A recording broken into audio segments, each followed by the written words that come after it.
కీర్తనల గ్రంథం 22వ అధ్యాయం. ప్రధాన గాయకునికి అయ్యలత్ షహరు అను రాగం మీద పాడదగినది దావీదు కీర్తన. నా దేవా నీవు నన్నేల విడనాడితివి, నన్ను రక్షింపక నా ఆర్తధ్వని వెనక నీవేళ దూరముగానున్నావు. నా దేవా, పగలు నేను మొరపెట్టుచున్నాను, రాత్రి వేళను నేను మౌనముగానుండటలేదు.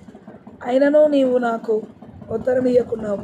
నీవు ఇశ్రాయేలు చేయు స్తోత్రముల మీద ఆసీనుడవై ఉన్నావు. మా పితరులు నీ యందు నమ్మిక ఉంచిరి, వారు నీ యందు నమ్మిక ఉంచగా నీవు వారిని రక్షించితివి. వారు నీకు మొరపెట్టి విడుదల నొందిరి, నీ యందు నమ్మిక ఉంచి సిగ్గుపడకపోయిరి. నేను నరుడను కాను, నేను పురుగును, నరుల చేత నిందింపబడిన వాడను, ప్రజల చేత తృణీకరింపబడిన వాడను. నన్ను చూచు వారందరూ పెదవులు విరిచి తల ఆడించుచు నన్ను అపహసించుచున్నారు. యెహోవా మీద నీ భారము మోపము, ఆయన వారిని విడిపించునేమో, వాడు ఆయనకు ఇష్టుడు కదా, ఆయన వారిని తప్పించునేమో అందురు. గర్భము నుండి నన్ను తీసిన వాడవు నీవే కదా. నేను నా తల్లి యొద్ద స్తన్యపానము చేయుచుండగా నీవే కదా నాకు నమ్మిక పుట్టించితివి. గర్భవాసినైనది మొదలుకొని నాకు ఆధారము నీవే. నా తల్లి నన్ను కన్నది మొదలుకొని నా దేవుడవు నీవే. శ్రమ వచ్చి ఉన్నది, సహాయము చేయువాడెవడనూ లేడు. నాకు దూరముగా నుండకము. వృషభములు అనేకములు నన్ను చుట్టుకొని ఉన్నవి, భాషాను దేశపు బలమైన వృషభములు నన్ను ఆవరించి ఉన్నవి. చీల్చుచును గర్జించుచునుండు సింహము వలె వారు నోళ్లు తెరచుచున్నారు. నేను నీళ్ల వలె పారబోయబడి ఉన్నాను, నా ఎముకలన్నీ స్థానము తప్పి ఉన్నవి. నా హృదయము నా అంతరంగమందు మైనము వలె కరిగి ఉన్నది. నా బలము ఎండిపోయి కరిగి ఉన్నది, నా బలము ఎండిపోయి చిల్లపెంకు వలె ఆయను. నా నాలుక నా దవడను అంటుకొని ఉన్నది. నీవు నన్ను ప్రేతల భూమిలో పడవేసి ఉన్నావు, కుక్కలు నన్ను చుట్టుకొని ఉన్నవి. దుర్మార్గులు గుంపు కూడి నన్ను ఆవరించి ఉన్నారు. వారు నా చేతులను నా పాదములను పొడిచి ఉన్నారు.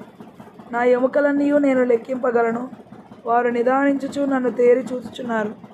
నా వస్త్రములు వారు పంచుకొనుచున్నారు, నా అంగీ కొరకు చీట్లు వేయుచున్నారు. యెహోవా, దూరముగా నుండకము. నా బలమా, త్వరపడి నాకు సహాయము చేయుము. ఖడ్గము నుండి నా ప్రాణమును, కుక్కల బలము నుండి నా ప్రాణమును తప్పింపుము.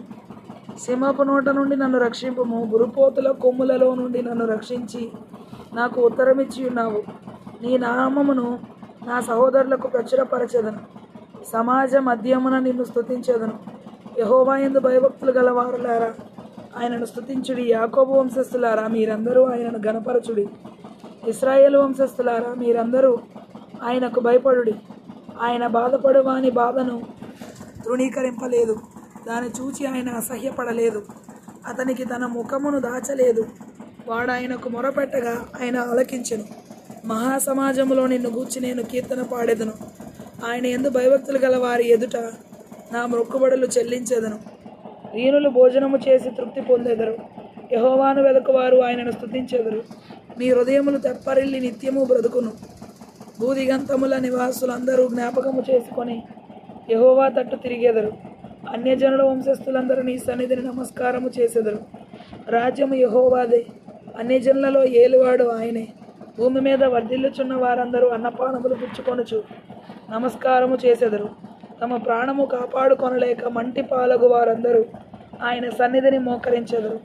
ఒక సంతతి వారు ఆయనను సేవించెదరు. రాబో తరమునకు ప్రభువును గూర్చి వివరింతురు.